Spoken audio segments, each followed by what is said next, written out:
Before we jump in, a quick reminder that we publish our premium podcast, 19 Minutes, 3 times a month on the 9th, 19th, and 29th. It's a short, focused update designed to help you think ahead and make faster, clearer decisions. You can subscribe using the link in the description. Thanks. Welcome, everybody, to another episode of the Ag View Pitch. Today, we are going to talk about financials and the whole conversation about a whole bunch of things that everybody that is listening to this is going to have some opportunities to really help themselves from a financial perspective. And we're going to talk about the big, beautiful bill and some of the impacts of that. And we are lucky enough to have with us in person today, in the flesh, Mike Finley. How's it going, Mike? It's going well. I'm glad to be here. That's great to have you here. And if people want to look you up, they can look you up on YouTube as the crazy man in the pink wig, right? That's right. There's plenty of video there to further your education on money. Yeah. And so you've been on a number of our podcasts, and you've been on with Joe Vaklovic a number of times, and you've been to a couple of our AgView Executive Business Conferences, and you've also helped a lot of our clients with financial matters and with helping them understand how they can do some of their own financial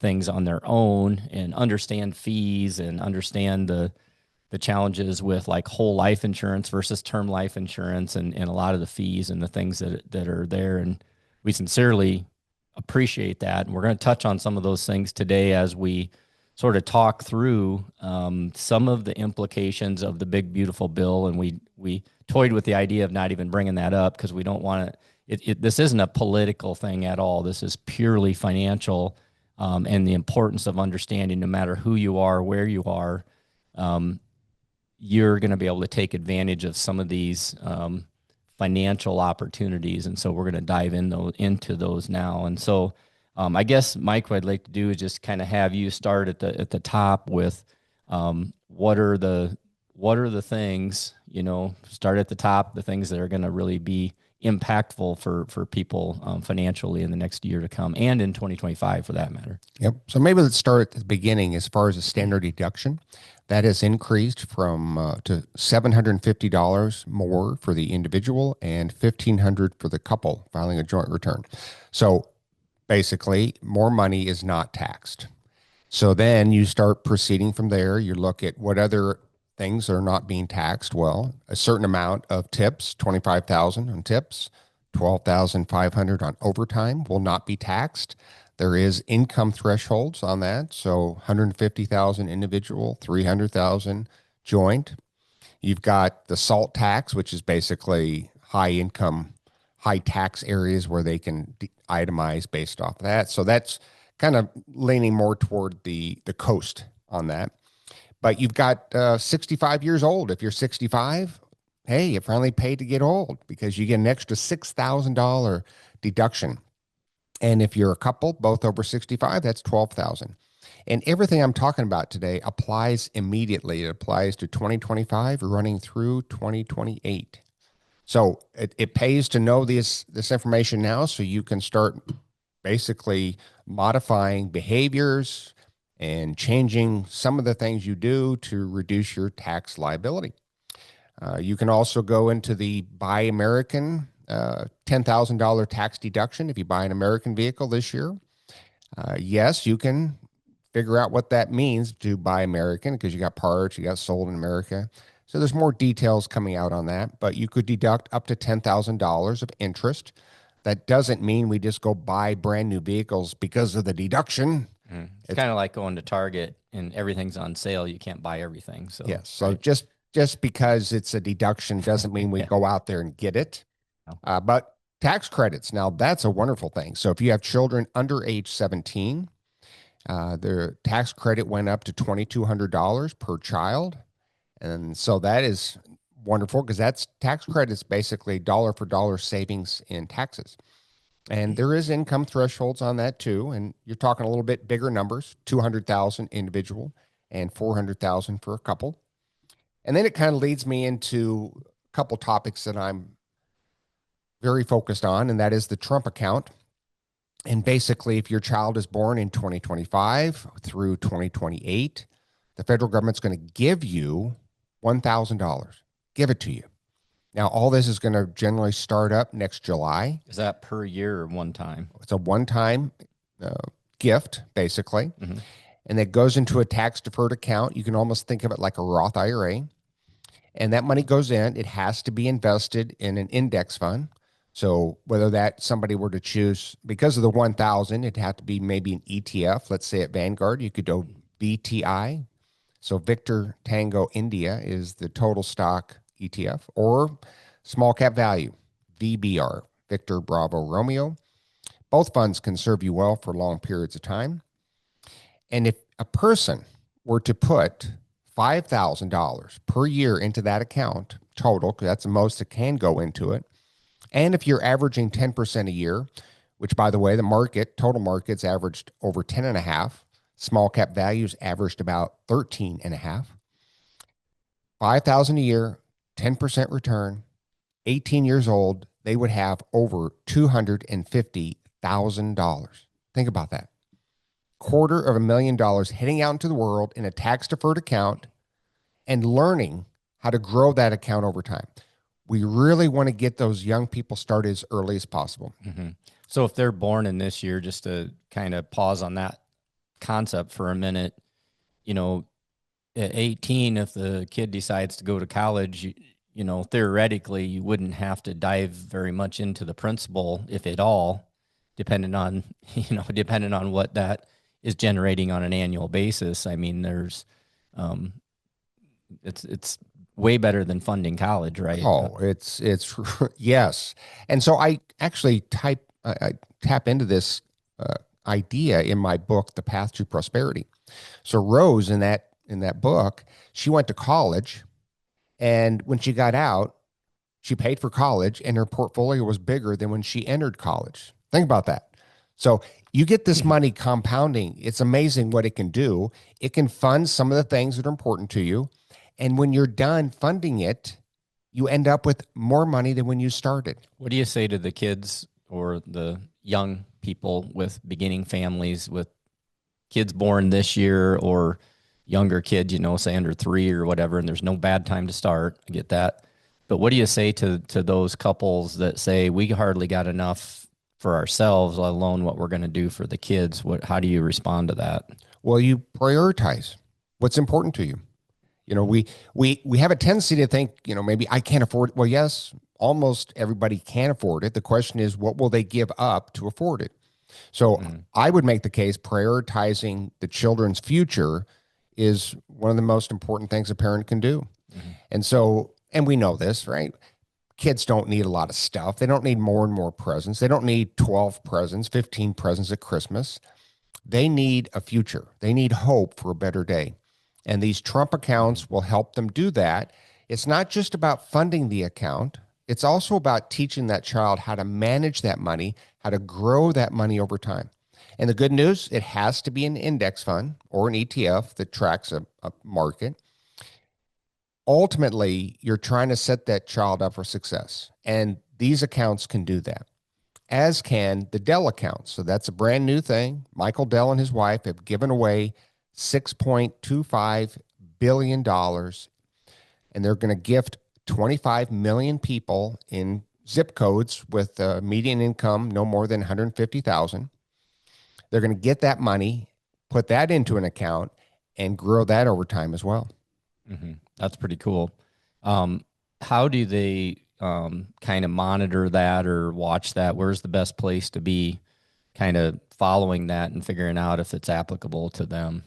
So I would be paying close attention to the federal government. They're going to be coming out with many more details on these accounts, the Trump account, and what I believe is going to be called the Dell account, but we'll see. Mm-hmm. There are other people who have already volunteered to put more money into that Dell account, so that $250 may end up being closer to 500 or more, that initial funding. And so I would just be paying attention to the federal government. They'll be rolling out information in more detail.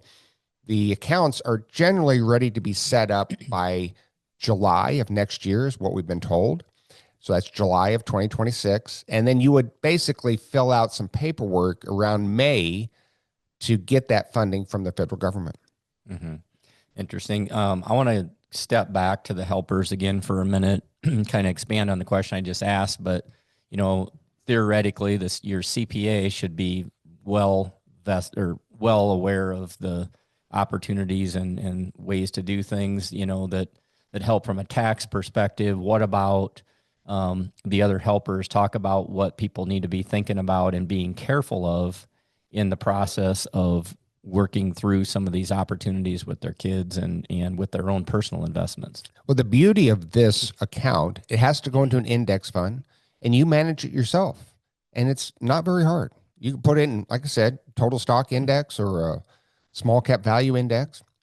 And the reason why I keep mentioning this small cap value index, if you'd have put $10,000 into that fund 53 years ago, it would be worth over $8 million today with no new money. 10,000 compounded. A one-time investment. One-time investment. 53 years later, you have over $8 million. You should have told me that when I was 7 or 6 or however. Well, yes, indeed. That's why in The Path to Prosperity, my 5th book, I lay it out. What would happen if on day one, the day you're born, you make all the right financial decisions? We should be getting those children started immediately. And again, buying index funds that you manage yourself, that's what we adults should be doing. Because what we know, and we've known this for quite some time, the more you pay in fees, the lower your return on investment. So we want to minimize fees. Index funds do that. And again, it's not difficult. It's not time consuming. Personally, I spend less than 5 minutes a year on my personal portfolio. So not that hard. But this is about getting people started, not only young, but getting them started. So sadly, only about 60% of Americans are investing in the stock market. And if you break it down by groups, there are many groups in America that are less than half, less than 40% of that group are investing in the U.S. stock market, which is basically you investing in America. So if these accounts can help us within our culture, within our family, within our community to start investing more into the stock market, we can bring everybody up. Mm-hmm. Yeah. And what do you say to people? Again, I'm kind of re-asking the question, but it's like, well, there's certain people that their income is just not high enough to invest. Well, they're going to have some money now to invest, and it's going to get them started. Talk a little bit about that and then what that might mean to the overall economy, especially with this influx of these dollars that are going to come in. What will that mean to the economy? There's going to be some big decisions to make early next year because tax refunds will probably be much bigger. That's correct, 2026. And so that's a big decision to be made right there. So if all of a sudden I got a big tax refund, what am I doing with it? Now, if I'm going to go out and just spend it and buy more crap that I don't need to fill up the garage or whatever else, well, you're not going to come out ahead. You're going to come out behind. But if you take that money and start contributing to the future of your child, contributing to your future, let's say in a Roth IRA, and or paying down debt, that is going to give you more opportunity to feed these accounts over time. And listen, let's say you make just a moderate amount of income and you're just kind of struggling to get by. Find that side hustle.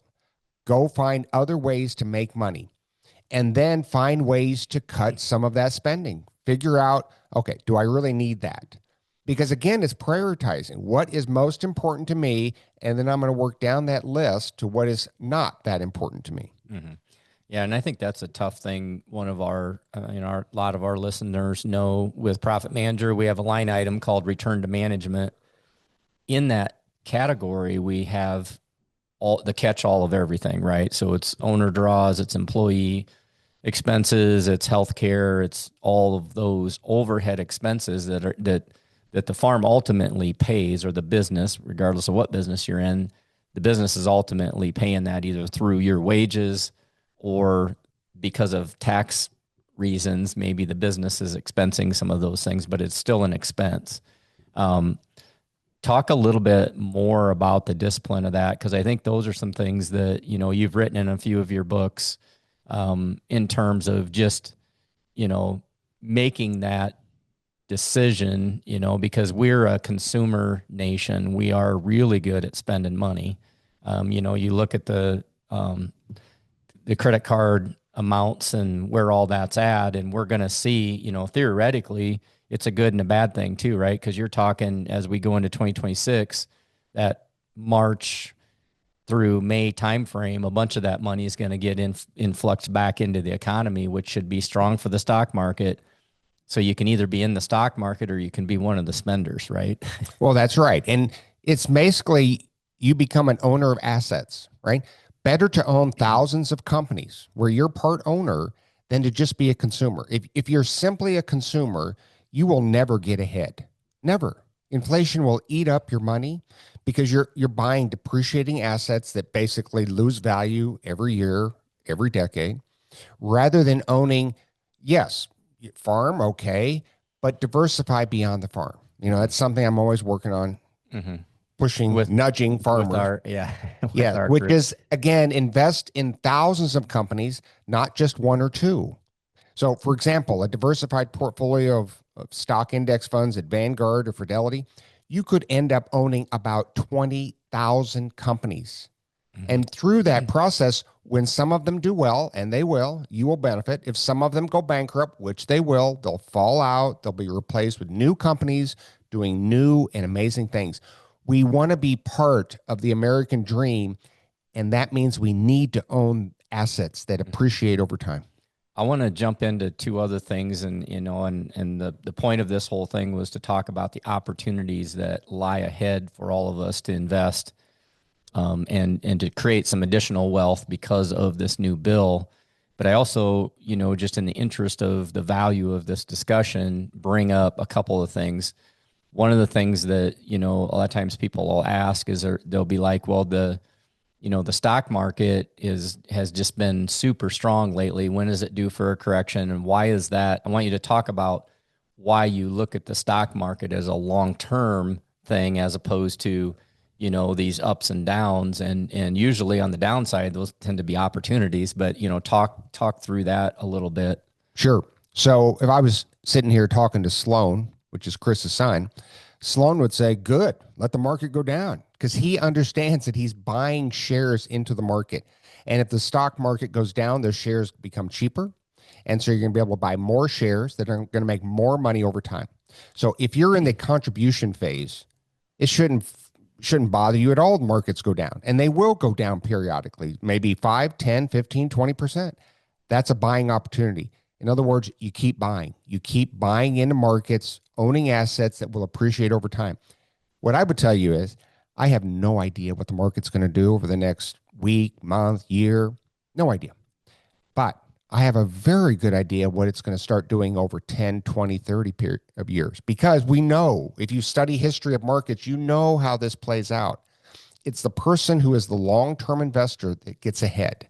Not trying to get in and out of the market. That does not work. It never has worked. What we know is keeping those fees low, keeping diversified, owning those index funds, and then feeding them over time. It can change the course of your life and the life of the people that you love. Mm-hmm. Two other things I want to hit on. You talk about low fees. Explain that, I know we've done this in other podcasts, and I need to have Mac put links to some of the other podcasts we did, and also some links for people to be able to get the most recent book you wrote, The Path to Prosperity. So because that can be bought on Amazon, right? Yes. And so, getting that book in people's hands is super important. And I know we did a podcast on that book. I still haven't read the whole thing yet, so I'm guilty. Okay. I'm guilty of it. We'll do a podcast when you're done. I'm following all the other aspects. But with that said, talk a little bit about the challenge of fees and who the helpers are. Dive into that again for a minute, because people sometimes, when Sloan started trying to help me, I always tell people, your kids don't know nothing, so you don't listen to them. And it took me about 4 years to listen to him about this guy named Mike Finley that could help understand where I was investing and who my helpers were. Good people, but their fees were taking away from my family's, wealth creation and retirement benefits that were being eroded because of the fees, and it was significantly impacting to a level I didn't understand until I was able to get everything in a Vanguard account. And and you can go. I'm sure there's others besides Vanguard. You're not a Vanguard representative or anything. I just but we've dumped all of ours in that, and then we manage them. And if I can manage it, anybody listening to this can, and it's just simple, right? It's just something that you do. Added to that, I have a follow-up question, and I'll re-ask this if I need to, but for those people that feel like, well, I only got another 10 years to invest, because, there's people listening that are in their late 50s or 60s or even older that are like, well, I'm not sure. I mean, I've got funds I could put in there, but I'm probably using maybe the wrong helpers. Talk about the helpers and the importance of doing some of this stuff ourselves first, and then we'll talk about the older people. So if you have a helper, you basically have two layers of fees. It could be more, but let's say there's two layers. The one layer is, what are you paying the helper, the advisor, the insurance agent? So are they making money off of commissions? Are they making money off of loads, which are commissions? Are they making money off AUM, assets under management? Are they making money off of one-time costs, like putting together a financial plan, or do they charge by the hour? So step one, if you have a helper, how are you paying them and how much are you paying them? I don't know. I've never written them a check. I don't know. Exactly. So the industry they're not no dummies. They learned a long time ago. We bury the fees inside the products, so it just comes out of your account. You don't notice it. And so in many cases, I come across people who say, "Oh, no, I'm not paying anything." Dude, you're paying. Okay. This is Wall Street. He's my cousin, or it's my sister's brother-in-law, and it's somebody we trust. Yes. Yes. So now you've got the advisor fees. On average, that might run you about 1% a year. Then you have the underlying fees of the investments that you have. And for many people, that could run them 0.5% to 1% to 1.5% a year. 1% is not very much, is what people Yeah. So the average person thinks 1%, oh, come on, how much can that be? Well, let's just run some numbers here. So over the last 53 years, I just told you that small cap value at 0.07, that's the cost of the small cap value index fund at Vanguard, 0.07, 7 basis points, would have turned into over $8 million. If you would have had money in a fund that was earning 4.5% because of all the fees, that compounding return would have come to a little bit over 109,000. Okay, 109,000 versus over 8 million. That's the effect of fees on a portfolio. So one might think 1% sounds small. It is not small. It can equal millions of dollars over time, millions that you either send to your advisors and his family, or you and your family. The decision is up to the individual. Mm-hmm. Yeah. And I just think, we pretty much hit on that on every podcast I do, but I know there's new listeners, and anybody who hasn't listened to previous conversations we've had. Sometimes I think we need to hear things 7, 8 times to digest the impact of that, and then also the motivation to sit down and have a difficult conversation with a helper that might be a relative or a friend or a trusted advisor. Well, I've worked with them forever. I trust them, and they've helped me, and they can be great people. But it comes right back to, you want to help their family or your family, and we got to make sure we're taking care of our own families. And my recommendation on something like that, just keep it simple. Say, hey, thank you for your help in the past, but I'm going to start managing my own portfolio. That's it. Mm-hmm. Doesn't have to go beyond that. You move money out of his hands or hers into yours, buy those index funds, stay diversified, and then over time, that compounding effect can be tremendous. Okay. My next question on that then is, what are the nuts and bolts of doing that? Somebody's listening and saying, oh, that's great. How do I do it? What do I do? Yep. So I know it can feel overwhelming to some folks. So my recommendation is contact us at thegivingsolution.org. Thegivingsolution.org. We are a nonprofit. We help people with their finances. We'll help you transfer money over, roll it over to a Vanguard or Fidelity portfolio index funds. Get your cash working for you. Don't let money sit in the bank in a savings account earning 0.01, getting eaten up by inflation. Get it into a money market earning close to 4%, place like Vanguard. We will help you do all of that, walk you through it either in person or via Zoom, and we'll finish it for you. We'll get it all set up to where it's on autopilot, and it will cost you nothing. Our nonprofit is there to help people with these financial matters in a way that doesn't cost you money. You're getting advice from people who've been doing this a long time, and we will guide you to a better place. Mm-hmm. What I see with younger people is the need for that. Some not even started on that type of thought process because money's tight, and the ag economy, as we record this in 2025, is really tight. And so we all feel like, it's not like we have, farmers tend to be quote unquote land rich and cash poor, but that's where that diversification comes in is to get some of those funds diverted into a fund that does create opportunity for retirement, because retirement and, or as you call it, graduation is inevitable at some point for all of us. And, I think the other thing I would say too is with a lot of the senior members, what we see is, and I want to just dive in real briefly here, but on insurance types of products, and inevitably when we're working with a farm operation on transition, and we're doing tons of transitions now, it's pretty common for us to find 40 somethings up to 60 somethings in particular in that age range that have whole life policies that they've had forever, and they don't know why, and they just pay them every year because that's what they've been doing, and they just continue to do it. Talk about the importance of unwinding those and the dilemma and the inefficiency of a whole life policy versus a term life policy. And we're not selling insurance here, but there are some consequences to those whole life policies just continually being paid, especially when you do it for 20 years and you look at the alternatives. Correct. So I'll try to be nice and blunt. Whole life is crap. And So what do you really think? Yes. And term life is something that you may consider buying if you need it.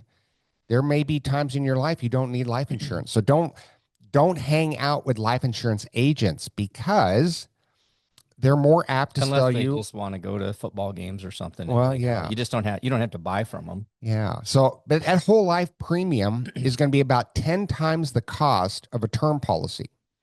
So people end up becoming underinsured because they can't afford the premiums on a big whole life policy. So yes, identify what life insurance you need. Make sure you check socialsecurity.gov for your survivor benefits before you do that. Make sure you check any free life insurance benefits at work anywhere. And then you would consider term if you need it, place like termforsale.com. And if you have a whole life policy, and by the way, don't beat yourself up. I had a whole life policy. I got sold. I went to a free dinner. It was a mistake. And why did I get sold? Because I didn't know any better. But once I did, I could tell that that policy was benefiting the advisor, the insurance agent, a lot more than me. And it's not unusual, or should we be surprised that the insurance agent is going to be pushing a product that makes him the most money? So we have to become educated so we're making the right decisions because we know what right decisions look like. And we're making sure that we're learning and educating ourselves from the right sources, which basically are people who don't have a conflict of interest. They're not selling anything to us. They're truly trying to educate us. Mm-hmm. I like the conflict of interest thing because it's true with anything. I mean, the analogy I use with farmers a lot is, we have a lot of clients who use an independent agronomist, rather than, the seed salesperson or the fertilizer salesperson or the crop protection, for agronomic, and they can take advice from those people, but and that advice is fine as long as they don't have to pay for it. And sometimes you pay for it in hidden expenses, right? And so that's really the message, I think, or sort of an analogy around that. Last thing, and this is, I told you there was a last thing. There was a couple questions that came up in there that I thought were important. Joe Vaklovic and Jim Uriel on Joe's premium videos has been talking a lot lately about, inflation, the impact on the dollar, and what the dollar can't buy over time, and also has talked a lot about how we are in a K-shaped environment, economically, where those who have assets, whether it's farmland and stock market and other hard assets, as inflation occurs, and we're going into an environment again now where we're starting to print money again, and all that does is devalues the dollar and only intensifies those who have things get more wealthy, and those who are not vested or who aren't putting investments in at the degree or to the level they need to, their value is going down. Any comments on that? I mean, this is kind of what we're talking about, is making sure that we're disciplined and we're vested in the right things. Any final comments on that, or any other thing you want to bring up? Inflation's big. I mean, that is a huge issue that, again, we need to focus on. So if our money is not getting an inflation beating return, then it's losing value, and it's losing value at an accelerated pace in many cases, especially if you leave your money sitting in a cash value, a whole life policy, or the bank in a savings account, where the bank's making money by lending. Or even in some of the bank money markets versus the Vanguard money markets, or some of these other money markets are usually 1.5% or almost 2% higher as well. That's right. Identify exactly what you're earning, and can you earn better somewhere else? So you need an inflation beating return. The stock market, U.S. stock market, has averaged over time a 7% real return on your money. So that's the 7% return beyond the inflation rate, which is a huge matter. We've got to be staying ahead of inflation. Stocks have done that better than anything else. So ultimately, it's up to us to get invested, get started, no matter what amount, and then keep feeding those accounts over time. And like you said, when you say stocks, you mean the entire index. That's correct. You can own, like the Vanguard Total Stock Market Index, you own the entire U.S. economy when it comes to all publicly traded companies, almost 4,000 companies. And you own it at almost no cost, 0.04, 4 basis points. That is wonderful. You get to grow your portfolio as the United States of America grows over time. So 0.04 versus 4.5%, which is better. Yeah. It seems so simple when you say it that way. Sadly, a lot of people are paying outrageous fees and they don't even know it. Mm-hmm. Last question. I always ask a last question. This is it. Why didn't anybody tell us this? And why is this news not out there? Why are we not hearing this if this is true and if this is such a big deal? Humans are incentive based. That's just kind of how we work. So the insurance industry is certainly not going to educate you in ways that doesn't positively affect the insurance industry. Same with the financial services industry. They are there to make money off of your money. You have to find those independent sources who will educate you and show you a different path where you're making money on your money and not someone else. And so ultimately, we've got to find the right teachers in our lives to learn how to do it the right way. I've spent decades doing that for myself, and I've tried to streamline that process. So for a younger person, let's get started right away doing it right, instead of, and like I did, you make mistakes, you learn from those mistakes, and then you do it better. Well, let's just get rid of the mistakes. And low-cost index funds started on day one as early as possible, feeding those accounts over time. That's the right approach. Mm-hmm. So I want you to remind people and leave people with the right helpers. And I would argue one of them to start with is the giving solution. Like you said, it's not, and I've had clients that have worked with this system that you're talking about. And like, how do I need to pay for, especially when they realize it's like, holy cow, this just changed my life. my investments, the trajectory of where my investments are going. It's kind of changed how much I'm going to throw in. We'll put the link to the giving solution in the show notes. Any final comments on the right helpers, and we'll wrap it up. Well, one of my pet peeves is the industry. They're glad to help you if you got a nice chunk of money. But if you don't, you're just getting started or you're starting over, they don't want to talk to you. Well, we will help you. Whether you have 5 million or $5, it doesn't matter. We will help you get to a better place. And so if you're looking for others who are going to help you manage your money, because what we do is we help you manage it yourself. We will work with you. We will educate you. We will help you through the process, but we're going to help you do it yourself. If you want somebody to manage it for you, it's going to cost you some money. You want a fee-only financial advisor, somebody who the only person that pays them is you. You've agreed upon that price, and then they manage it for you. So igniteplanning.com is a company that I would recommend if you feel like you just cannot do it yourself. Igniteplanning.com. These are former students of mine who run a fee-only financial firm. They do a great job. And ultimately, it's up to the individual. What I see when I'm working with people, at first they think, oh, I can't do this. And then they start learning and say, well, maybe I can. And then through some more time and some more effort, well, I think I can. And then you get to the point, well, damn straight I can. Mm-hmm. Yes, I can do this. And that's when you start to empower people. That's when you start saying, okay, I'm in charge of my financial life. I know when we started doing it, I was pretty, and I still am, in all honesty, a little fuzzy, or, I'm not as agile in the Vanguard software or whatever. But then I noticed Alyssa, my wife, is like, it's not that hard. You just, and so I think sometimes you find out if you're a married couple and you do it together between the two of you, one of you might be the one that kind of can do the navigation, and then the two of you are engaged together to work on it as a couple. And, financial planning and discussions and stuff can be one of those things in a marriage that's a conflict.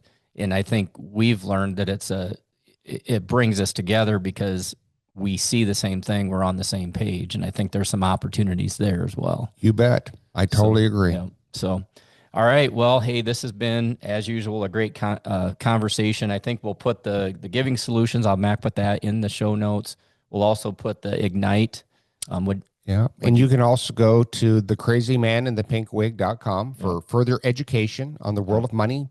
We're providing classes throughout the year to help you better understand your situation. Do you look prettier with the pink wig on, or is it sometimes better just? Yeah.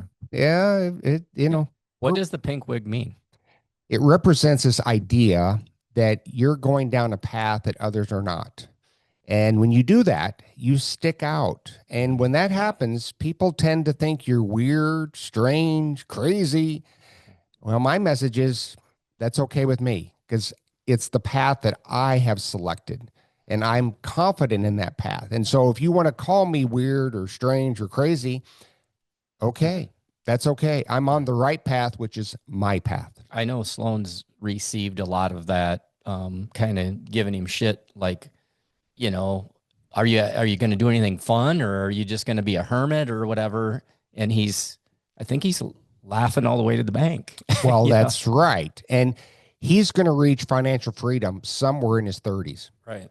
And there is no price you can put on that, because when you reach financial freedom, you have the freedom to live life on your own terms. Mm-hmm. And that's a beautiful thing. Mm-hmm. Yeah. I think he's looking forward to farming and not having to worry about a take from the farm.